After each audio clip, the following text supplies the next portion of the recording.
Hey Namita, how's it going? Hey, all good. How are you? Good, good. So, what's going on? How's the lockdown treating you? It's been fine. I've adapted.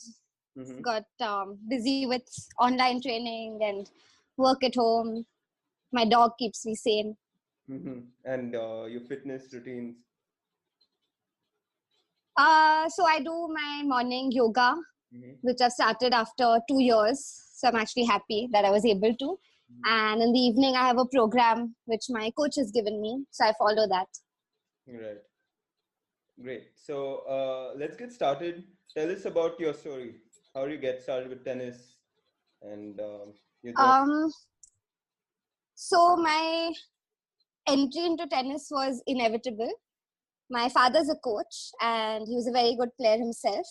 Right. So it's in my blood. Also, when I was a kid, I had to copy everything my elder sister did. She's 2 years older. And from the way she dressed and talked, and I went to school because Nandita went to school. Mm-hmm. And I had to do everything she did. I thought we'd be in the same class. So, so when she started playing tennis, it was very natural for me to also want to go to the courts. Right. And initially, I'd just go and play in the sand. That's what I enjoyed, just being around my sister, playing in the sand. And then when I actually started playing at 6 or 7, I didn't enjoy it much because I used to be on a court with 4 other guys, Okay. and they bullied me big time. And when I complained to my father, he said, "I'm not your father here, I'm your coach, so fight your own battles." Right. And I never fought my own battles, I just got bullied. so Right. so that wasn't very fun for me. Mm-hmm. But I think when I was 8, I played my first tournament and I made the finals, Wow. and I got my butt kicked in the finals. But since then, I've never looked back. I've known since that week that I want to spend the rest of my days on a tennis court, Mm-hmm. and in whatever capacity. At the time, of course, I thought as a player, and then things changed later. Right. But that's initially how it started for me.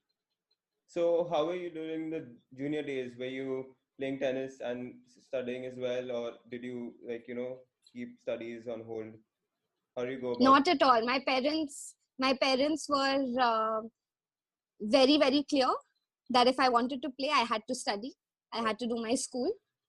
And my school, initially, I wouldn't say they were supportive because they were very academics oriented. Right. So as long as I was doing well in my studies, they allowed me to play. Mm-hmm. And I managed well because my goal was very clear. I knew I wanted to play, and it had been made clear to me that if I wanted to play, I had to do well in my studies. Right. So I used to finish all my homework in school. In my lunch break, I used to eat quickly and finish my homework, so I could spend more time at the courts in the evening, Right. and I could do my tennis and fitness, and I didn't have to worry about going home to you know do my schoolwork or Mm-hmm. anything like that. Right. So I managed. I was fine, and I've always been very competitive. So I wanted to do well as well in studies Right. too. It wasn't like I don't care how much I score, or that's maybe to do with my parents, with my school, whatever it is. But I've always been competitive, and I've always wanted to do well in whatever I did. Right. So I managed well. I Mm-hmm. managed this well. So, you see a lot of kids these days, them, keeping their their school on hold, their studies on hold to pursue, tennis Yeah, from the junior age yeah, itself. Do you think that's a little too risky? right. Being in India, that is. It is. Yeah. So I don't want to say being in India because I think it's time. I mean, I don't like to follow all these societal conditions. Right. So I don't want to say just because we live in this society, we should be going to school. Right. I think these kids should be going to school because it's helpful. Mm-hmm. Whether you admit it or not, it's having an education, especially when you travel, is extremely useful. Having an education gives you being a subject other than tennis gives Right. you a lot of confidence off court, which Mm-hmm. also shows on court. Right. Just being able to stand in a crowd and not feeling shy, knowing what to say when, being able Right. to talk to people, Mm-hmm. it instills a confidence in you, which translates on court. So I think my education had a very big part to play in that confidence, in the way I speak, in the way I'm um, even doing this call with you Right. and speaking confidently. I think my education has played a huge role in that. Right. Of So course. I don't think it's you're missing out on a huge plus, socializing, which is so important, because otherwise when you travel, you're only surrounded by people like you. There's no growth in your perspective, or you're not exposed to people who think differently, Right. which is very, very important to mold yourself to Mhm. figure out what you are. Right. So let's get back to your tennis journey. So, what do you love about the game? Do Yes. you like the training, or do you like competing, playing tournaments more, the travel, or just everything? What did you um find? Yeah. so for me, I loved all the things you mentioned. I love training. I love working my ass off all day. Mhm. And the sleep you get at the end of the day, when you train like that, or when you win a long match, or even, I even enjoyed, in hindsight, the losses, or, you should feel everything there is to feel. And you should feel the pain of loss. You should feel the joy of winning a match, and to a very large extent, the relief. Right. And you should feel all of that. But for me, that's not my biggest reason to be in this sport. For Mhm. me, it's my biggest reason is um, that it's my first home. Home isn't my first home. Mhm. That the tennis court is my first home. It's where I'm most at peace. It's where I'm meditative. There's no space for any other thoughts. I'm totally immersed in what I'm doing. And there's a very, very strong feeling of, this is where I'm meant to be. Right. And that's what I love about the sport. Wonderful. That's why I'm in the sport. Wonderful. So, tell us about some of your victories, some of your titles. um so I eventually became more of a doubles player, Mhm. but I'll actually talk about that, because I think Yes. it'll be useful for young players Yeah. to. How did you like realize that you want to? I mean, when did you take that call, and how do you realize it's better to focus on doubles? When did I take that call? When I started winning more in doubles, but and not as much in singles. Right. But what I really want to talk about is the fact that I actually didn't win a doubles match till I was 14 years old. Okay. And once I did start winning, it didn't stop. Right. And the reason for that is, um, so my game is very much a doubles game, which I've known since I was very young. I like doing different things. I love coming into the net, which which didn't work for me when I was young, because uh, one, I hadn't matured. I wasn't very good with my shot selection, because there were so many ideas in my mind that I didn't know what to play when, till I played many more matches and figure it out. Um, Also, because we were all small at that age, at 12 and 13, a lot of players just kept a lot of balls in the court, whether it was singles and doubles, and won the match. I Right. wasn't that kind of a player. But I stuck to it, because I listened for a change to my father, who knows better. Right. And I stuck to the volleying. Whether I missed, whether I lost matches, I stuck to it. Right. So when it all came together, when I got that maturity, when I figured out what to play when to poach, what kind of shots to poach on, what kind of shots to play when I poach, when that sort of came together, I didn't look back. I didn't. I didn't lose much after that in doubles. There were, of course, excruciating losses, Right. but I did reasonably well. And the reason I mention this is because there's a lot of players, especially today, who give a lot of importance to winning Right. much earlier than they need to start doing that. And they find a way to win, which is a great quality, to be in that pressure situation and to find a way, whatever happens, I'm going to keep one extra ball in the court and find a way to win this match, which is extremely essential in the mental makeup of a champion. Right. But there needs to be a balance of somewhere there needs to be a long-term goal of which is where a coach comes into the picture to help them get that long-term goal and give them an idea of what their game should look like. And there needs to be a balance of I need to do this, which will help me 10 years down the road, but I also need to do this, which will help me win today. Right. And in the process, if you lose a few matches at that age, it's okay. So, that's something that really, really helped me. I actually won quite a few singles matches also till about under 16. I mean, on the national circuit and the Asian circuit, the Asian juniors and stuff. I was in the Asian team. So we went, that was a fun year because we went to Australia for the Masters and we got to watch the Australian Open. So that was fun. And after about 16, when a lot of players got bigger, because of course they went through that growth spurt which eluded me, jokes. That's when things sort of changed for me in singles, not so much in doubles because I still had my mind, I still had my tactics, and which only got better.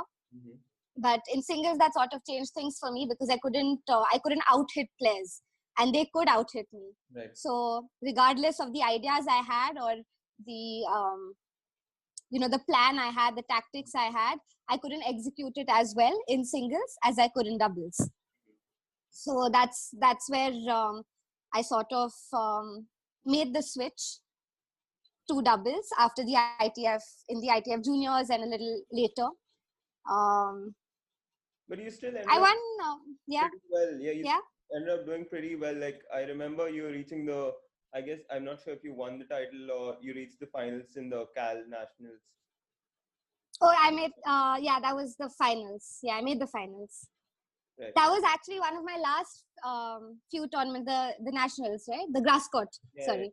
That was one of my last few tournaments because that's where, we will speak about that maybe later. I don't want to get into the injury right now. Right. But singles I also, that was again, because it was a grass court, that's my favorite surface. That was conducive to my game style, coming into the net, using a lot of slicing, chip and charge, drop shots. I think that's why I did better on grass and clay and not so much on hard, which was unfortunate because a lot of the Asian circuit is on hard. Right. So, going back to the point you had mentioned about being able to balance, winning matches, pulling off matches and working on your game.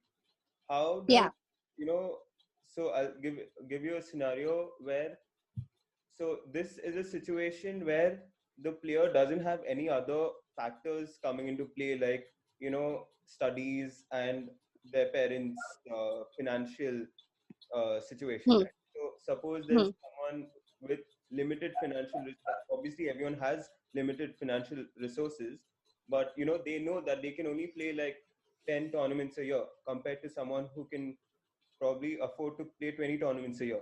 How then do they balance it, and then what should they focus on? Okay, so what would be the difference between a player who can play 10 matches and a player who can play 20 matches? One, match experience, and two, your ranking.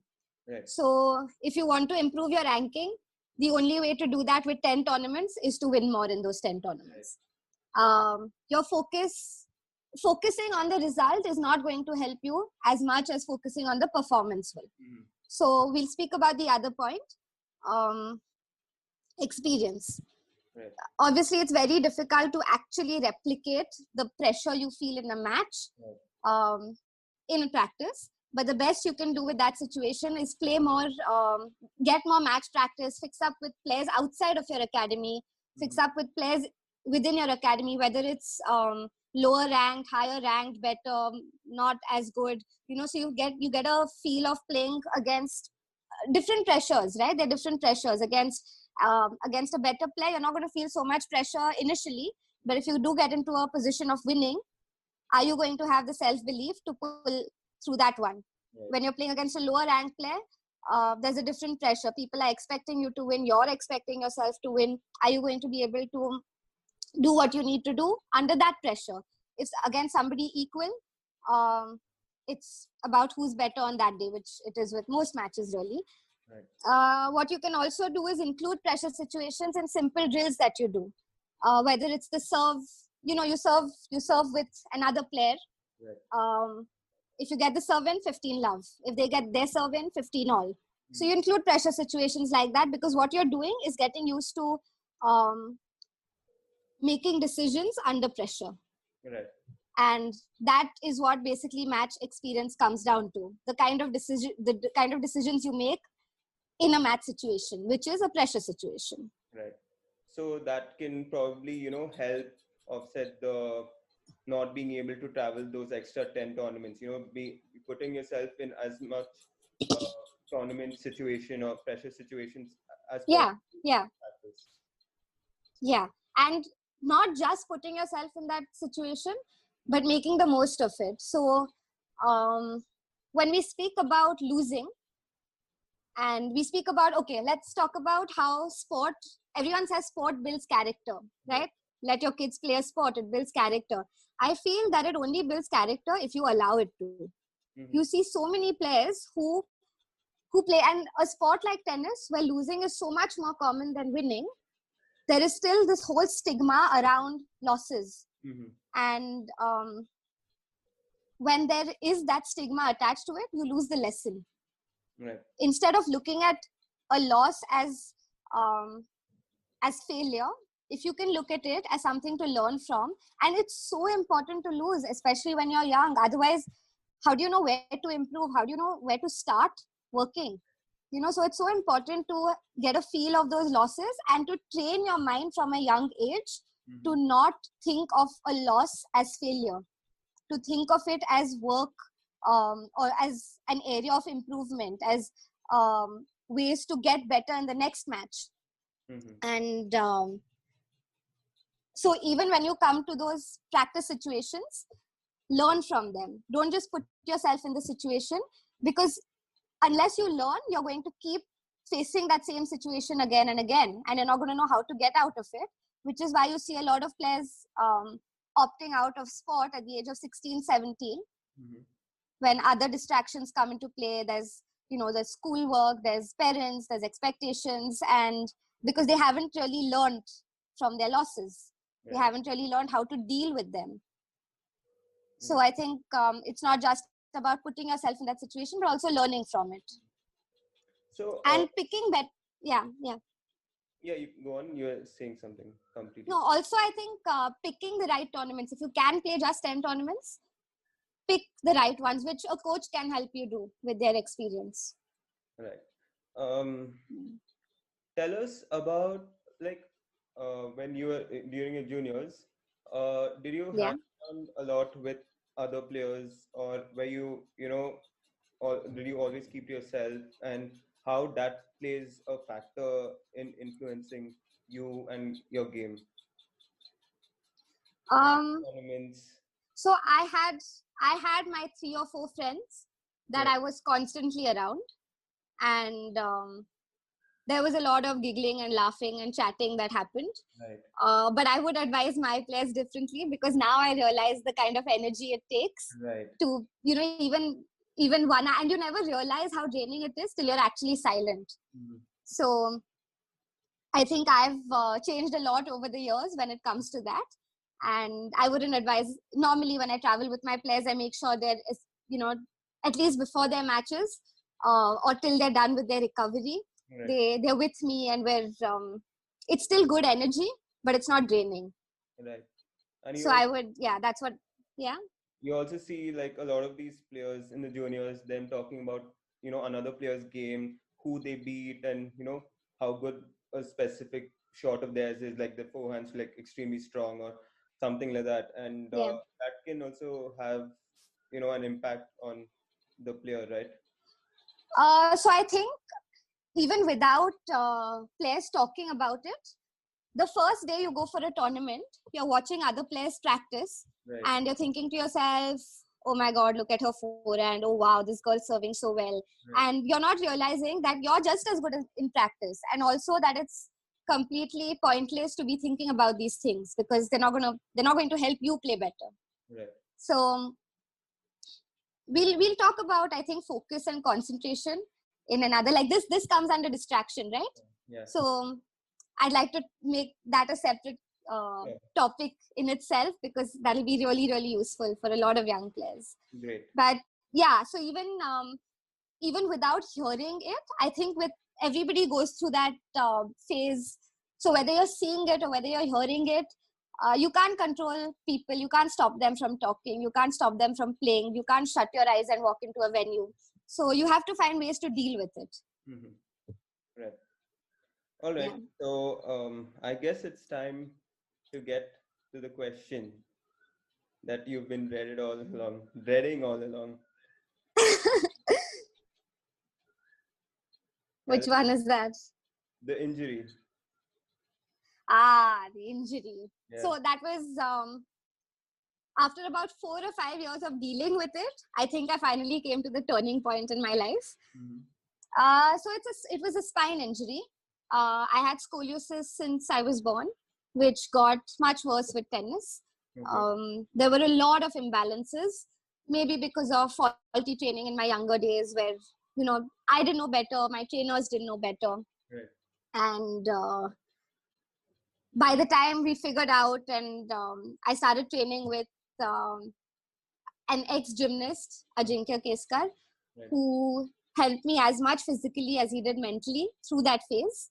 Mm-hmm. But by the time I started training with him, it was a little too late. Mm-hmm. And it was about 4 or 5 years of constant pain and a whole process of going to a tournament, back gives way, going through my rest, my rehab, my strengthening, mm-hmm, practice, then getting back, 1 or 2 tournaments, the same thing happens, going through the same thing again. Right. So tournaments were, I played much fewer tournaments. They were more spaced out. And it was constant physical pain, which also led to, I wasn't in the best mental state, right, obviously, because I wasn't happy. I wasn't really fully doing what I wanted to do. And it was just constant physical pain also. Right. And it was just pushing through it day after day, simply because I didn't believe I could be happy doing anything other than playing pro. Mm-hmm. And eventually it came to the point where I had to make that choice between pushing more now, mm-hmm, and not doing any form of exercise ever again. Right. So, pushing more now and not doing anything ever again, or just stopping now and then maybe doing something else. Right. So, and the thing is, I kept pushing also because the 1 or 2 tournaments that I did play, I was still doing well. Right. It was just that I was in pain, but I was still doing well. And especially doubles. Mm-hmm. The last tournament I played, I actually served underarm. So that's kind of when I said, and the whole tournament, I conceded in my singles and I didn't want to let my doubles partner down because it was a tournament we could have really won very easily, even with an underarm serve.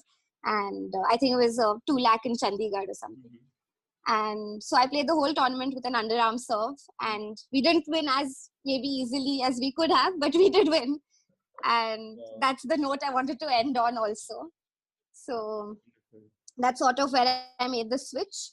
Mm-hmm. When I did make the switch, I wasn't happy about it. Obviously, it was a complete identity crisis for me, because all I'd been since I was 8 was a tennis player, you know. And at the time, I was like, who am I if not this? Who am I? And what else do I want to do? I didn't want to get into coaching because I didn't want to be connected to the sport if I wasn't playing pro. Of course, yeah. I was a very close friend of the family who's a very good strength coach also, Ninat Pathak.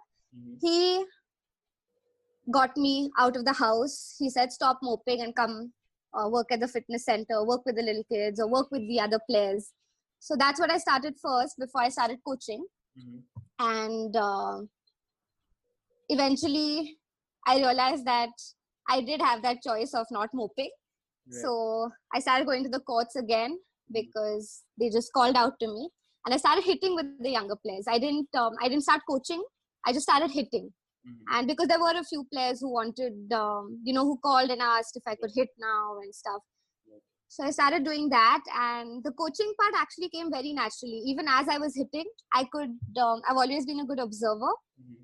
So I could see exactly what they needed to do. And initially it was more tactical than technical because I was thinking from the point of view of a player. Okay. But eventually I figured I was also good at the technical bit.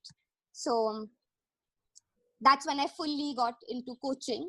Mm-hmm. And once I let go of that notion that I know what's best for me, I know what makes me happiest. Once I let go of that, I realized that I'm actually 100 times happier and probably a million times better at coaching than I ever was at playing. Mm-hmm. Okay. And so that's another thing I'd love for people to take away, to not be closed off to the idea that other things can also make you happy. It's not just, it's wonderful that you're doing what you love doing, but there are other things that you can love. There are other things that can make you happy. Don't close off your mind to it. Right. Yeah. So coaching or competing, what would you choose right now? Competing any day, or things have changed? So, no, things have changed, but not fully, because I'll always be a competitor. Even as a coach, I'm a competitor. Okay, So it's not. Obviously, you do want your kids to do better than other coaches. So how do you compete as a coach? But I would still pick coaching because I'm doing what I'm meant to do now. I feel that in my bones. I know it. Right. But as a coach, if I'm asked to share whatever little knowledge I have, if it would make another coach better, if it can help other players, I would 100% choose to do that. And that is one of my goals, to make whatever knowledge we have available to as many coaches as possible, so that as many players as possible can benefit from that. That's the goal, right? As a coach, the goal is to improve the lives of as many players as you can. Right. But having said that, while the other coaches are learning, I will also be upgrading my knowledge. I always want to be the best coach I can be. Apart from my goals for my players, I have goals for myself. Right. And I want to be the best. Mm-hmm. I also want my players to be the best. And it's funny because sometimes, so I've worked with these teams, and whether it's the state teams or the national team, I've worked with these teams, and sometimes they play my players. And I've always been the kind of coach, I don't believe that it ends on court. The bond doesn't end on court, especially in the teenage group, which is where my expertise is in this moment, at least. It's a 24/7 job. I am available to my players whenever they need to talk to me and about anything they want to talk to me about. There's you have to live by example. You can't, especially with that age, just preaching isn't going to cut it. You have to spend time with them. You have to make them realize that you walk your talk, and that's when they start to emulate those habits. That's when they start to grow personally and professionally. And that's where I feel players need to also open up with their coaches. Of course, there are different personalities and everything, but that's when it works best. So as a coach, yeah. Go on. So as a coach, for me to be coaching different players that I've worked with, and when they play matches against each other, it's always it tears at my heart. I don't know. That's not something I've quite come to terms with yet, but I will. I think I do what's best in the moment, who I'm coaching in that moment. I have to stick to that. And luckily, it's not affected my relationship with any of the players so far. Right. But you have to want what's best for your player. Right, of course. So I want to talk a bit about personality, the player's personality. Yeah. Okay, yeah. So do you look at that? I mean, should players look at that from a player's perspective, since you're in a unique position where you're a coach and you've been a player? Yeah. Players look at the coach's personality, and should the coaches look at the player's personality and then decide if they should coach them or not? It's not about should they coach them or not. if a player comes to you and they're trusting you, coach everybody. You don't pick and choose who you coach. I feel as a player, you should decide depending on who. I mean, I'm not saying look at the personality of the coach, but who are you most comfortable with? That's the most important thing, because as a lot of coaches in this country tend to forget that the player is the most important part of the team. It's not the coach, it's not the parents, it's nobody, it is the player, and the rest of us revolve around the player. And there's a lot of ulterior motives. There's a lot of, everybody's motivation is different. It's fair enough, you're in it for the money, fair enough, but the player's goal is most important, not your goal. And so it's for the player to decide who the player is most comfortable working with. There are different coaches with different coaching styles, different ways of communicating. So the player should, gauge what works best for her or him. As for the coach, according to the personality of the player, you will change your communicating style. Okay. So it's, and that's where that's what I mean by it doesn't end on court.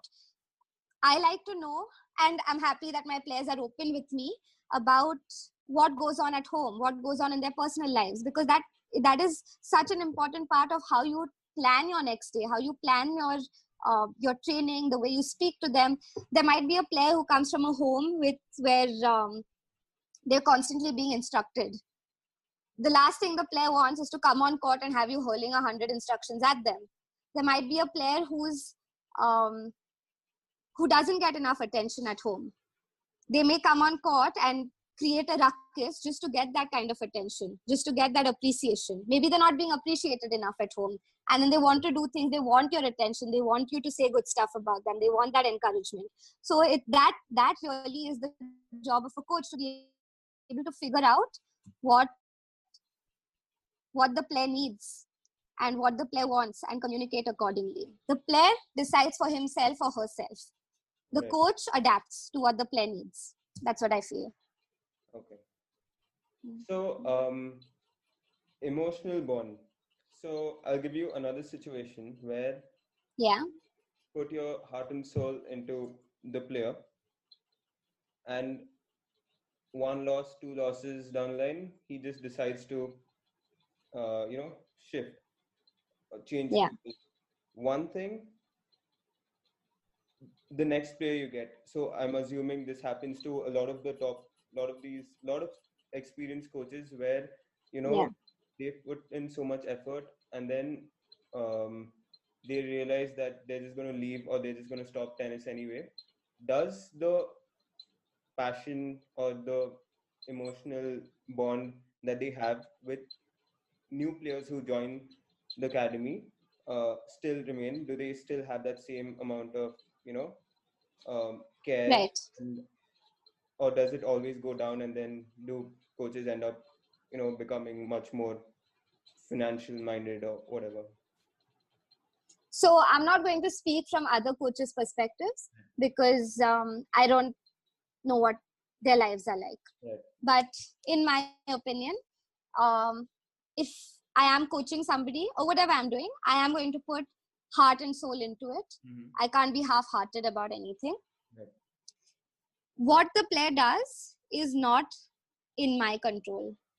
I can only do my best. I won't be happy. I won't sleep well at night if I don't put in my 100%. And it's as simple as that. If the player decides to leave, I know that it's not something to do with me. I know that it's not, I know that it just didn't work out. Maybe it's not anything to do with me. So I don't need to take it personally. Things didn't work out with us, and that is okay. I couldn't help the player the way he or she needed to be helped. And that is okay, because it's not like I didn't try.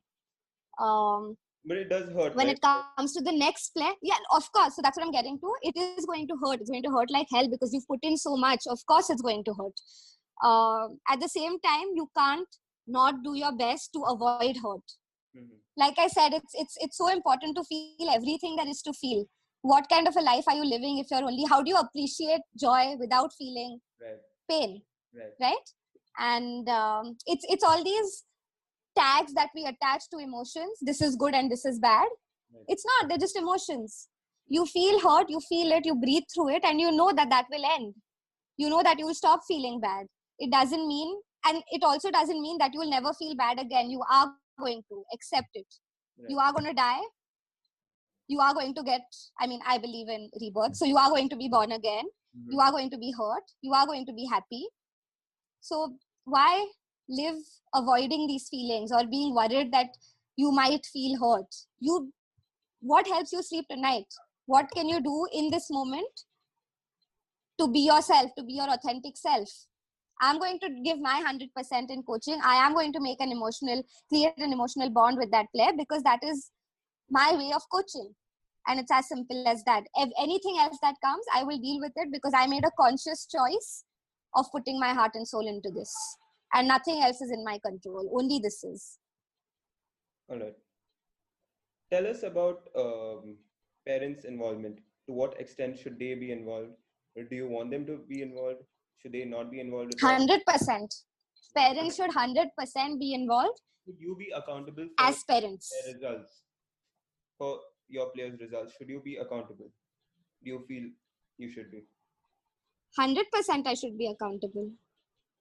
I should be accountable, absolutely. To what extent is between the player and me. So one thing I absolutely believe in is that a coach is responsible for the player. The parent should be involved in the player's career. And the player has a bond with his or her parents. The player has a bond with his or her coach. Communication between the parent and the coach is also absolutely necessary. The parents should be involved as parents, not as a coach. So that's why communication is necessary. You're all part of the players team. Whether you're at a lower level, it's your parents and your coach. At a higher level, there's also your physio, your mental trainer, or even at a lower level, your mental trainer. At a higher level, there's your nutritionist, there's your physio, there's a whole bunch of people. Everyone has their own role in this team. Conflict happens when somebody tries to take over another person's role. So if a parent tries to coach the kid, I'm not going to be okay with that. And I'm going to make that perfectly clear, very nicely, but I'm going to make it clear that that is not your job, that is my job. And I actually had the situation in a team event. So we were playing in Kazakhstan, and there was this girl in my team whose father was overly involved in the coaching part. Kids need their parents. It's as simple as that. I would not interfere in that relationship. The coach, the parent, it was the father, and he tried to, he was talking to his player about what she should have done on court. He was talking to the other players about what they should have done on court. Now, the last thing you want is so in a team event, the captain is allowed to sit on court and coach. And the last thing you want is your players to be second guessing you based on what somebody who knows nothing about the sport has said. So I made it perfectly clear to the man to not get involved in that aspect. And I said it very nicely twice. When he still didn't listen, I just told him that I would be writing a report to the association. And the next time, his daughter would not even be considered for the team event because of how he behaves. And that stopped. Go. Yeah. And that stopped him from saying anything again. Mhm. So I think communication is very essential, but the coach doesn't want to be told how to do her or his job, and the parent doesn't want to be told how to do their job. Right. So as long as you're staying within your boundaries, you want to complement each other. You don't want to be doing the same thing, right? That's what's important. But both roles are absolutely essential. And a coach on court is the second parent of the child, because you're the first point of contact, whether it's with the mental trainer, whether it's with the physio. You are the first point. The coach is the first point of contact with the child. The child is first going to come, especially teenagers. They will listen to anybody except their parents. Right. So if the coach is who they're closest to, which is usually the case, that's who they're going to listen to. So communication has to happen, because how else are the parents going to stay in touch with their child? Right. Okay. Um, Another question about coaching. Yeah. How do you manage your reputation Hmm. and a player who's not doing well? For example, you probably have uh, a player who takes a lot of private training from you, or Hmm. just in your academy, or coaches trains under you, and but he or she is not following everything that you've told them told them to do. So they're not probably following their fitness routine well, or they're not eating properly, or their mental training, and then Yeah. you see that the results, you can see the results affecting them. I mean, they losing a lot of matches. What do you do then, like, because you know that your reputation is also on the line in this case? So I've never thought about my reputation, to be honest. That's not in my control.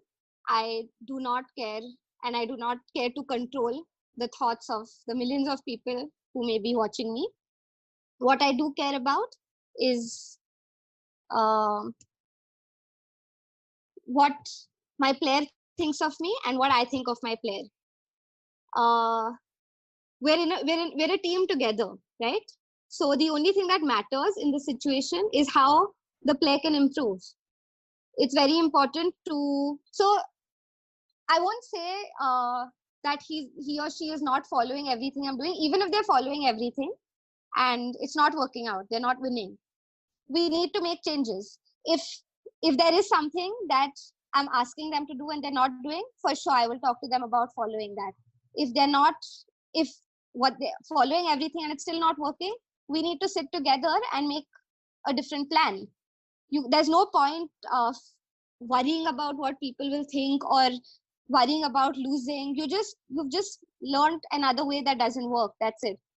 um when you speak about the player not listening to you, I think what is very essential to start off at a very young age is mental training, of course, but a big part of mental training is goal setting. I'm a huge believer in setting goals, both short and long term.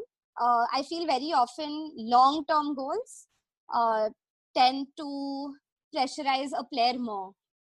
Sometimes having that long term goal in your mind pressurize you, feel uh, more pressure that, should, I'm so far away still, how am I going to do it? And there's like just an added pressure. You have your own expectations, your parents' expectations, plus there's this goal looming in the background. Today, what can I do today? What can I do well today? And write it in a book, tick mark at the end of your session. Did I do this? Did I do this? So that you are accountable for yourself and you are accountable to your coach. um, and at the end of the week, or at the end of the month or 2 months or 3 months, you look through that notebook. How much have you followed it? How has that affected your results? If a player keeps that goal in sight, they are going to do these things. They are going to listen to you. If they trust you, they're going to listen to you. If it's still not working out, you devise a new plan. Okay. But you can't take losses personally. You can't worry about what people think. And honestly, do they even have time to think about you? I mean, I don't think people spend like 5-6 hours of their day thinking, oh my god, this player lost, that means this is a bad coach. I don't think they do that. Yeah. So Okay. So they're too worried thinking about they're probably too worried thinking about their own player who's losing and what others are thinking about them. So they're not really concerned about you. right. Yeah. So how do you how is it with your students? Do you treat them as friends and as an older sister, younger sister, or or how is it? Are you like really harsh with them? Do you find a balance? Right. How do you go about it? I'd say balance, and I'd also say it depends on the player. Um, so with older players, I'm obviously more of a friend. We have it's more of a conversation than an instruction. There's a lot of give and take, a lot of it, and there's so much that I learn also from them. As they get better with their and with their they progress in their matches and their rankings and stuff. There's more that I learn also. With the younger players, so I don't believe in treating female and male athletes differently, or female and male coaches differently. But I do believe in changing my communication so that they feel the same, so that they feel equal. So with the girls, with younger girls, teenage girls, having been one myself at some point, I know what they need. I know what I needed at that age, right? I know the kind of reassurance I need. Again, there's so much to do with family background and home life, personal life. There's a lot to do with that. So I'm a little more open to listening with them, and making them know that I'm open to listening. With the guys, even though I'm listening, I'm not really, expressing it as much. But with the girls, I express a lot more about how I am there for them, because I think that's what they need. And also, I'd like to know what's happening in their lives, because not that I'm going to stop them from doing anything. That's only going to make them want to do it more. But at least I can make it very clear to them about how this is helping or not helping. So again, goal setting comes into the picture with teenagers especially. I'm a huge believer in that, because you can then ask yourself, this action that I'm going to take right now, is it in alignment with that goal? Is it going to help me get closer to that goal? And that keeps them more disciplined, more committed, more motivated to do the right things. So at the same time, I am open because I want to know what's happening in their lives. Even if I can't stop them from doing it, I can at least advise them better. With the guys, I'm extremely strict about discipline. It doesn't matter who it is. Punctuality, responsibility. I'm extremely strict about these things, and I don't give chances. Okay. You're 5 minutes late, you're going to be punished. You know that. You're chatting on court, you're giggling, you are going to be punished. You know that. That's another way I used to add pressure. Right. To keep things intense in a practice session. Even in a warm-up, you miss in the first 10 balls, it doesn't matter who misses, everybody's doing burpees. Add pressure, keep it intense. Wonderful. So yeah, but with the guys, I'm a little more strict, because I think, given my personality, I need to I feel with the younger teenage guys, I need to put that across, and I need them to know that they can't take me for granted. So I am much more strict with the guys of that age. Older, when they get older, the players, I'm a lot more. You can't really change personalities at that time. You can't mold personalities, but you can give them what they need. So then I'm more of it's more of conversation rather than do this, do that. Another thing I like to do is explain to them why I'm asking them to do a certain thing. When I played, I didn't like just doing something without knowing why I'm doing it. So I feel that that's helpful when it comes to following instructions. That's helpful. When you know why you're doing it, one, you'll do it, and two, nobody can fool you. Nobody can, exactly what works for you and what doesn't. Of course. Okay. So about the instructions part of it, about the why. Yeah. Share your thoughts on players analyzing their pros games on YouTube. Should it be done? Analyzing professional players games on YouTube. Should it be done? And if they tell you, this player hits a specific shot the other way, and should players be analyzing others, professional players games on YouTube and other platforms? If they should be, what should they look at? 100% they should be, because they're putting their thinking caps on. Okay. If they're analyzing something and they're making a habit of it, it's going to come more naturally in a pressure situation. So you're in the middle of a match, you need to change your tactics, something isn't working. There's a lot of pressure, but you're used to thinking, you're used to analyzing, and you're going to be able to figure it out even under pressure. So it's very important that they do it. The technical part? Technical, Um, why not? I mean, I wouldn't ever like to tell somebody, not to do something, but Okay. don't follow it blindly. Talk to an expert, Mm-hmm. share your thoughts, 100% think, 100% analyze. Okay. Um, yeah. So you mean he serves like this? Should I also serve like that? Right? Right. Yeah. So it, I believe in trial and error. Try it out for yourself. See Mm-hmm. if it works. We'll try it for a few days in practice. And if obviously there's something totally wrong, I am going to tell them not to do it and explain to them why not also. Teenagers are rebellious. They're going to try it anyway. Yeah. So yeah, in some way you have to allow them to make their own mistakes and learn from them. Right. Yeah. So yeah, I mean, there should be a constant, amount of, there should be a level of transparency so that you always know what's going on with them. Yeah, 100%. And the last thing I want to do is make them dependent on me. Okay. I don't want to teach them what to think, but I just need to teach them to think. And if they're doing it, that's great. Mm-hmm. Right. So, Yeah. I don't want to create a man versus woman debate, but do you Oh, think, but you're going to. so do you think women coaches have something different, offer something different that, male coaches don't? um, Empathy.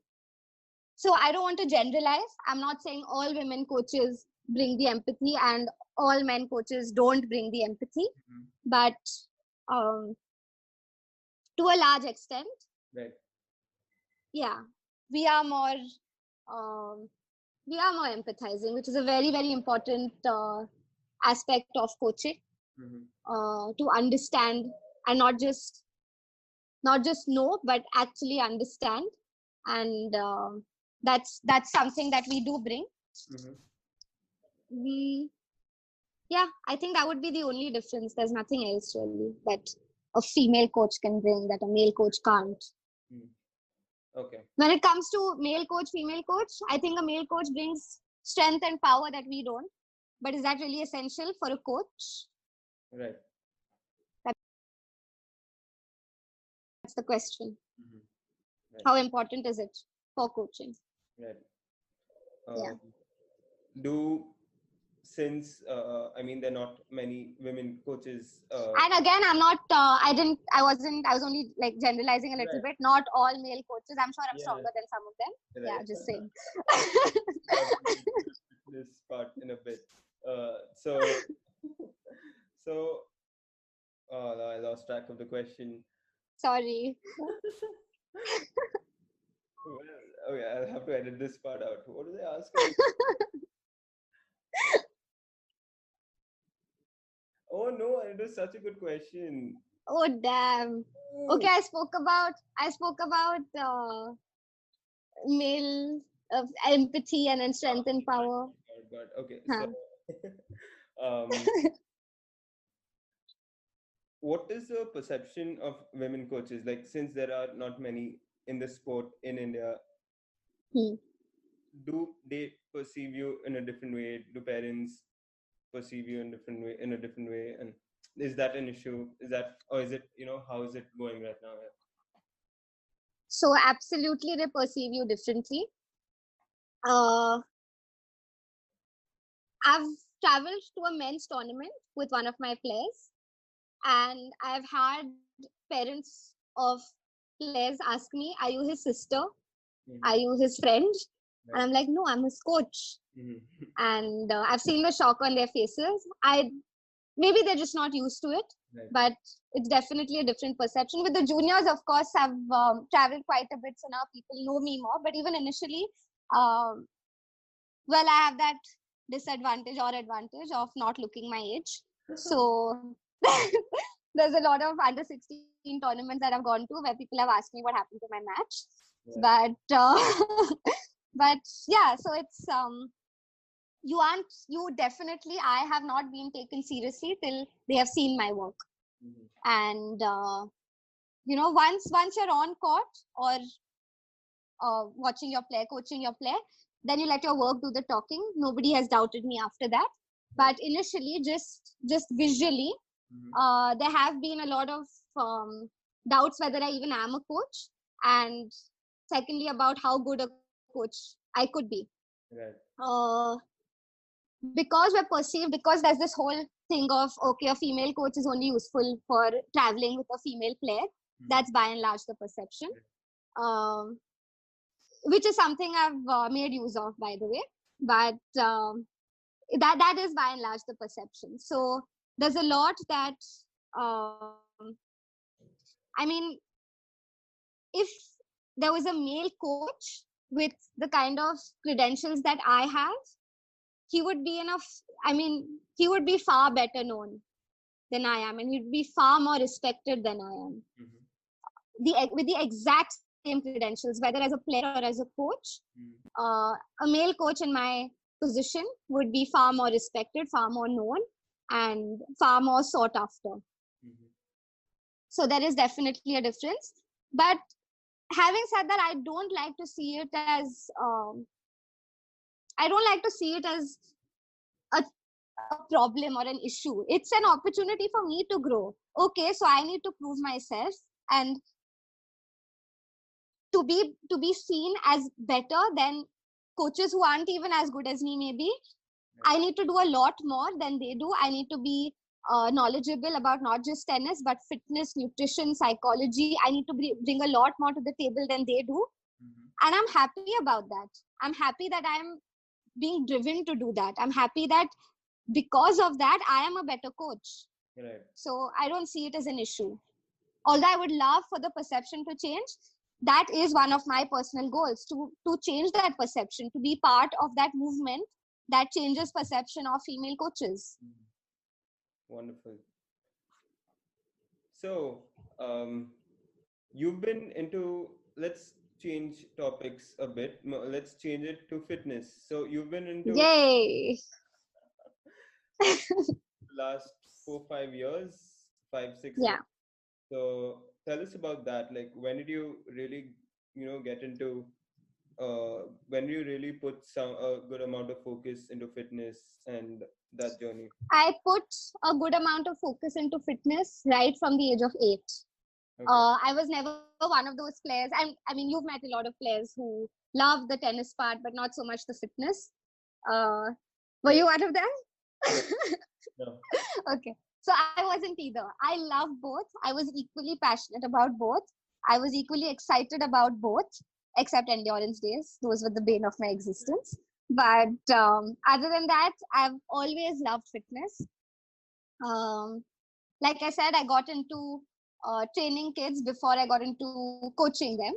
And that's when I learned a lot from Ninad Pathak, who I was working with at the time. And that's when it really started for me. Like I said, it was also, I needed to do it to supplement my coaching because I needed to bring something extra to the table as a female coach. And just to be a better coach, having this understanding of human anatomy makes me a better coach technically also. And luckily I enjoy it. I love reading. I love learning about the body because I think we're just amazing the way everything just works. And we don't even realize how amazing our bodies are, and I don't know why we don't celebrate them more often when they're doing so much for us without us even having to think about it. And I love studying about that. So there was always that interest. A year ago, I started working with, I didn't start working with him then, but I started working out with a friend of mine, Mayank Dev. He is an Olympic weightlifting, powerlifting coach. And I've learned a lot from him as well. And now we work together for the academy, for the strength and conditioning. So I initially started working out with him for my back issue. And I kind of wish he was a little older and he had trained me when I was, playing, because he's just sorted my back out like nobody else has been able to. I'm almost completely fine now after I don't know how many years of having that issue. Mm-hmm. uh I also wish sometimes that I was a little older, because he's a superb athlete, and I think I could have made him a damn good tennis player. Mm-hmm. But other than that, I've just learned a lot, and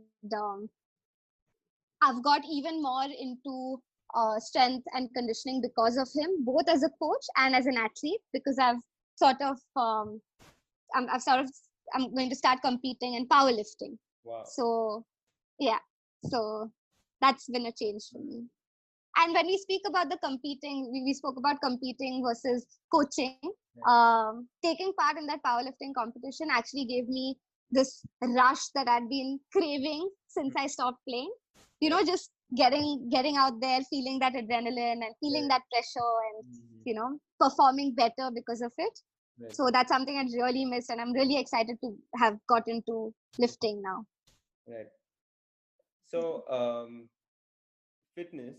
Uh, do players still put a lot more focus on tennis, on improving the tennis than on fitness? Are trends changing? Trends are changing because there's more awareness now. Mm-hmm. Uh, but the awareness is not, it's not complete. The awareness is just that fitness is important, but the awareness is not on what aspects of fitness are important. You see players doing a lot more endurance work and speed work, but you don't see as much strength training happening as needs to happen, because that, I think, is the biggest part of injury prevention. And I always tell any parents with young kids, make them athletes before you make them tennis players or football players or basketball players. Make them athletes first, because that's going to take them a very long way in their careers without getting injured. Right. So, Yeah. when you talk about kids, so when they're probably 6 or 7, should they be focusing on tennis specific or their sports specific fitness, or should it just be general fitness? So, what do you suggest? At the age of 6 and 7, the kid should just be outdoors. Okay. He should be, yeah, he should be playing as many sports as he can or she can. He should be having fun with whatever he's doing, because you don't want him focusing on one sport or focusing on one aspect of fitness and getting burned out or bored by the age of 9 or 10. Yes. You want them to be having fun. Mm-hmm. You should start, when I say general fitness and strength training, you can start as young as 8 or 9 also. There is not a single research paper in the world which says that the height won't grow if you start weight training, or there are, I mean, countries like China and US, they have so many Olympic medals because they start their kids at 6 and 7. They're lifting weights at 6 and 7, and there are research papers that prove it's helpful. What's important here is the supervision. If it also depends a lot on your bond with the kid. If that kid listens to you, if the kid trusts you, if the kid has a certain level of coordination and um, is okay with body weight exercises, then you can start weight training as young as 6 and 7 and 8. If they don't listen, 100% don't. Not worth the risk. With weights, you have to be very, very careful. There has to be supervision under a proper strength and conditioning coach, not a gym trainer or a fitness trainer. It has to be a strength coach, and it has to be very careful supervision, and the player has to listen to the coach. But for just generally, play as many sports as you can, do as many different types of fitness as you can, just make sure it's safe. Mm-hmm. All right. So, there's this concept, that conception, right? That's the word. There's this concept Yeah. that I'm been in English for a long time.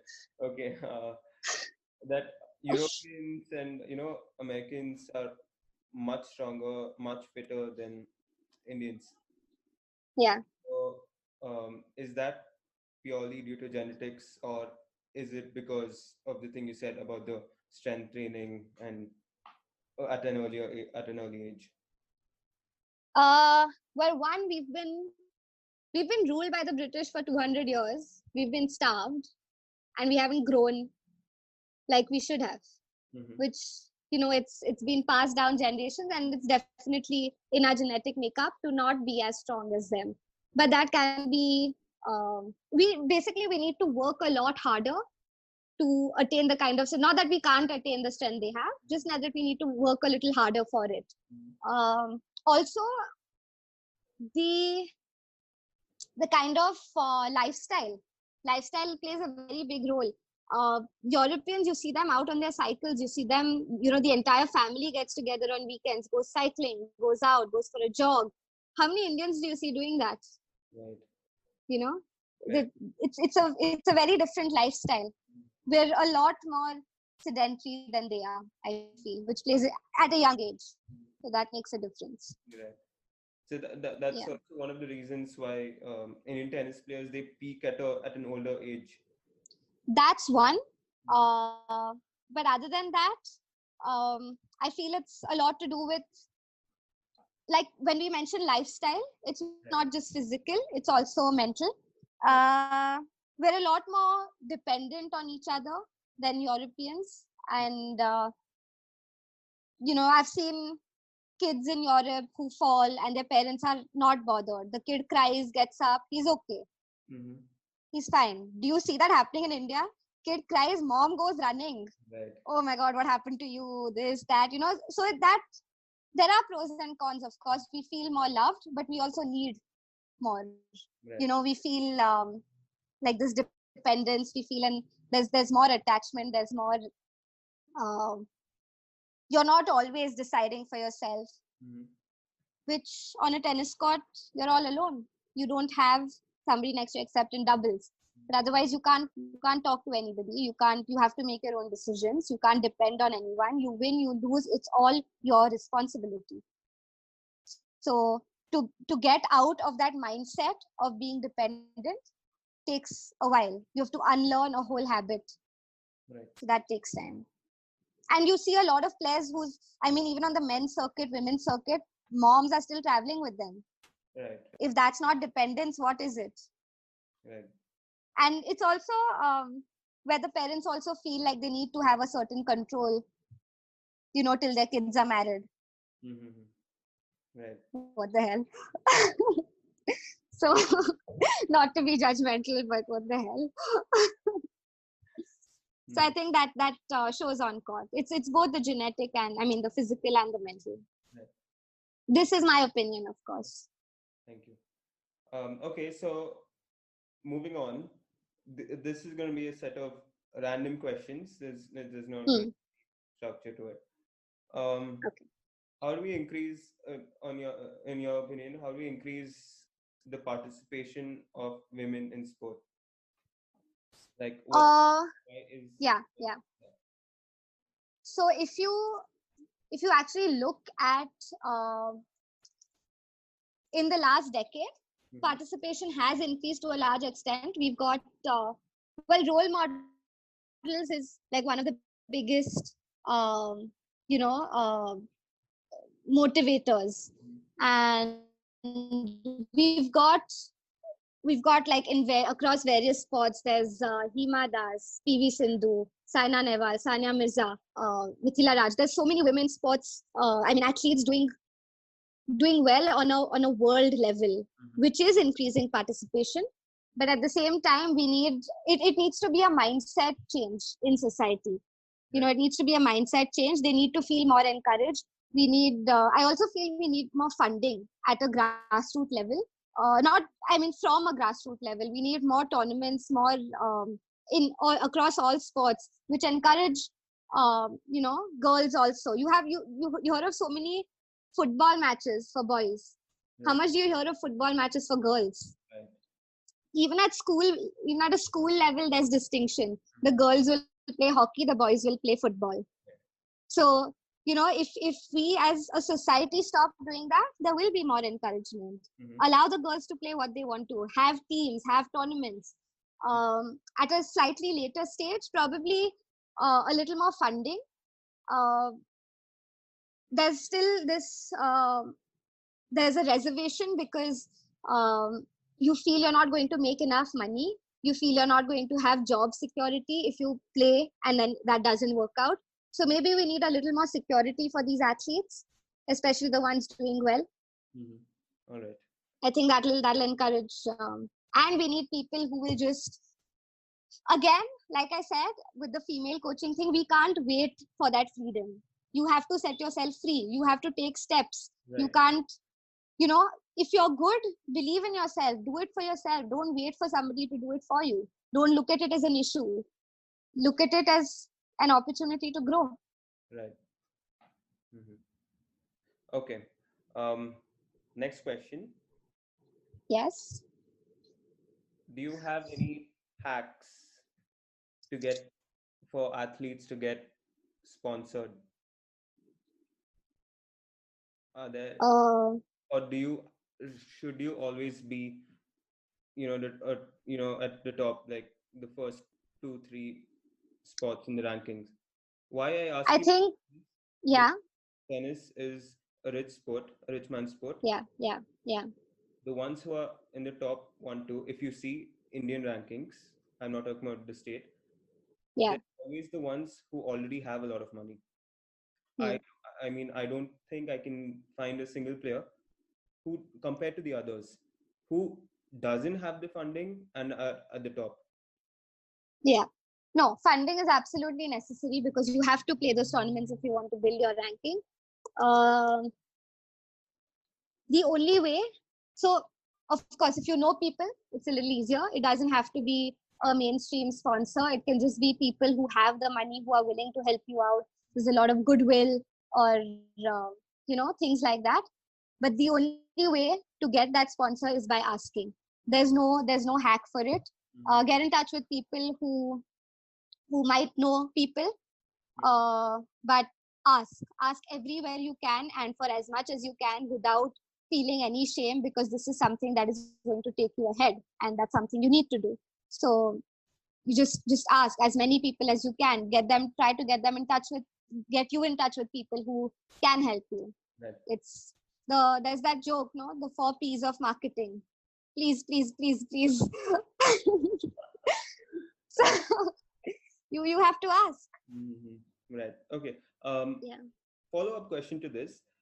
We see Hmm. a lot of people doing, building their. I mean, it does work in other areas. They're building their personal brand in social media. It does work in other areas, but when it comes Yeah. to tennis and Hmm. these Hmm. sports where focus is really important, which we're going to talk about later in another episode probably. Okay. Do you think they should be building their personal brand through social media, or should they just be focusing on tennis? Are Because you talking about the? Are you talking about players or? players, because Yeah. can they have opportunities to get some amount of, uh, you know, influencer money or whatever from brands? Yeah. Yeah. Yeah. Maybe Yeah. don't. But over there, it's like a double-edged knife, a sword, whatever, where Sword. Yeah. you may compromise your focus. Uh. So that's the question you need to ask yourself. Are you compromising your focus? Are you letting that app take control of you, or are you in control of that app? I think as long as you're in control, which will happen if you've been training your mind from a young age, if you've been, all these things that we speak about, mental training, physical training, all needs to start very young, because that's it's essential now. You have to start it young. So social media, I'm guessing you will, it'll come into the picture only, well, teenage or later. Mhm. So if your goal is clear, if you're disciplined about how much time you want to spend on it, if you are in control of that, why not? It's a great way to make money, right? Right. And who's to say don't do this or do this unless you try it for yourself? Right. If you know your priorities, if you know your goals, and if you are in control of your mind, which you have to be a good player, Right. then why not? All right. What Take us through the path to reach the top 20 in India as a women's player or a men's player or juniors? Tell us the path. How many tournaments? So yeah. So if you're really young, if you're talking about juniors, if you're under 14 or 15, I wouldn't advise more than 12, 13 tournaments a year because you're still building. Yeah, you're still building dimensions of your game. You're building, maybe you can't slice yet or you're not great at volleys. So you're still building these things. At a junior level, I would focus more on playing tournaments for experience and for trying out things that you're working on in practice without really worrying about the results. After 15, 16 uh, is when you would, and your training would continue during the tournament. I think you get yourself used to that. You know, a lot of players take it easy during a tournament so that they're not tired. But even though you might lose a few matches initially because you're tired, it'll take you a long way later because then your training doesn't stop. Because later it gets difficult when you're on the road for 3-4 weeks. The first thing you lose is your strength, and that's dangerous. So if you get into the habit of continuing your training through a tournament, that's going to take you a long way later. After 14, 15, 16 is when you would start focusing more on putting those things together, and that's when they start coming together. So then you'd focus more on the winning part, and you'd plan your tournaments a little more wisely, a little more conducive uh, to when you peak. You can start figuring out by then also. Maybe you peak in the second week, maybe you peak in the third week. So how do you want to plan your tournaments? Do you want to keep your nationals as the second tournament you played? Do you want it to be the first tournament? Do you want it to be the third? uh, your coach can help you with that. And you don't realize all this with 2 or 3 tournaments. It's a pattern that you observe over the years. Right. You start with, we have different levels of tournaments at the national circuit. We have talent series, then championship series, super series, national series, and then the nationals. So you start with a mix of, you obviously start with your talent and championship series. As you win a few more matches, you would add a mix of super series and maybe your national series, and then as your ranking improves, you will play a mix of super, national series, and nationals, because I think there's now even an AITA rule where if you're a certain ranking, you can't play a lower tournament. Yes. So, which I think is a brilliant rule, because you see so many top players who just play all the tournaments throughout the year, and that's why they're highly ranked. Yes. But I think this is a good way of minimizing that and making you really challenge yourself in the tournaments of your ranking level. So that's how you would go about it. When it comes to improving your ranking, the only way to do that is by playing more tournaments and by winning more. That's the only way to improve your ranking. So that's how you would go about it. In the men's, women's, it would be prize money. There's a mix of your 1 lakhs, there's a mix of um, 50Ks, 1 lakhs, 2 lakhs, 4.5, your nationals. So you need even at a higher level, you need a mix of both lower and higher, because there are some matches you play for experience, there are some matches you play for confidence, there are some matches you play, this is something I want to win. So you need a mix of all of them, and that's how you would plan out. You also there's a concept of periodization, which a coach would do for you, where you plan your training, your tournament, your recovery, your training again. That's how we plan it. Right.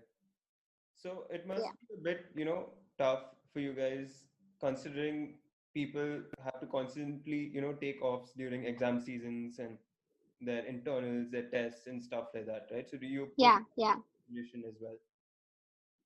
Sorry? You put that into consideration as well. Absolutely, you have to.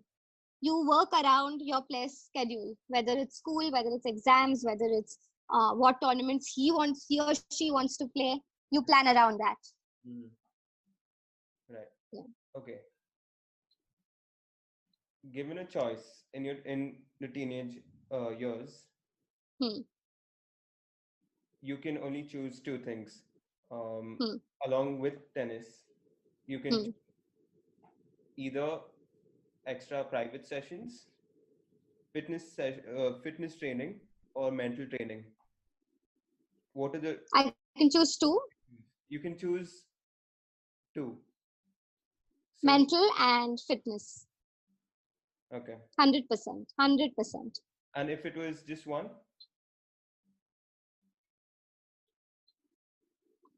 Uh, it would depend on the kind of, well, for me personally, I would choose physical because then I had the fitness, but it would have to be somebody who knew my body, who knew the imbalances and could work on those.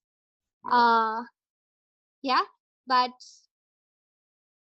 the mental is equally important. mhm, So if I was another player, I might choose mental. Or if I was in another stage of my life, I would choose mental probably. right, But I would pick one of those two for sure. all right, And I don't say extra fitness or extra mental, but just I'm just giving importance to these two right. in terms of what works best in my experience. Mhm. Last part, post Hmm. tennis, post Sorry? sport, post tennis, post sports Yeah. career. What are the options right now? Uh, well, Good. there's a bunch of things. You can obviously get into coaching if Mhm, you like, mhm, which I think most players do pick right, because that comes easiest. right, Uh, Again, what motivates them is different because maybe they're in it for the money, maybe they're in it for something else. You don't know. right, Uh, there is sports management. There is you can do communications. There's journalism. There's writing. There's so much because if you know the sport and you've been associated it for so many years, that's something you can get into. mhm, Recruitment of athletes. Colleges. You see a lot of people doing that now, which maybe comes under management a little bit. Um, so yeah, there's a lot of under yeah, there's a lot of options. I don't think it ever really ends. You can actually choose something that's not related to tennis at all, or sport for that matter.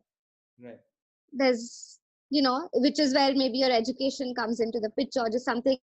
uh we have a player who, I mean, you know him, but I'm not going to take names. He's an engineer, and he's one of our top players, and he's able to do both, right, right? So it doesn't have to be connected to your sport, but even connected to your sport, you can even get into sports psychology, nutrition, there's fitness, there's coaching, there's just so many things in today's world that you can do to make money. Yeah. wonderful. Namita, And just having tennis, yeah, just having tennis, having this tennis background also, I think, gets you in touch with a lot of people who can help you out. uh, it's a useful way to not just make contacts but also maintain them. You get out, have a game of tennis with your boss. You meet 5 other people. right. It's always good to have been in a sport for so long. Mhm. Yeah, so networking is big. Yeah. You meet Yeah, new absolutely. so much, you meet so many people. You have to. But the thing is, stay in touch with them. Yeah, and it's not just who you meet, the people you meet through them, or people you meet through them. Right. And that's networking, right? Yeah. Well, Namita, it's been an honor. Honor has been mine. Thank you so much for providing so much value to me, the audience, and parents, athletes, everyone. Thanks a lot. Thank you for having me. Thanks so much. Tell us, tell the audience where people can find you. Instagram, your email, where can they find you? So so my Instagram handle is Namita Bal, NAMITA BAL. So you can find me there. My email ID is namitanbal@gmail.com. So you can get in touch with me on either of these platforms, and you can any questions you have or any doubts or anything you want to talk about, Mhm. you're always welcome. Wonderful. And you also have your academy, where you coach your players, your fitness. Where is that exactly? Right. That's the Nandan Bal Tennis Academy at Ferguson College in Pune. Mhm. So if anybody's looking to start playing, that's a great place. Right. And I'll coach you, which is even better. All right. Hope to have you here with us for future episodes. We can, talk Yes, absolutely. other topics that Yes. you share with us. Yeah, I would love to. Thank you, Namita. Take care. Okay, thanks.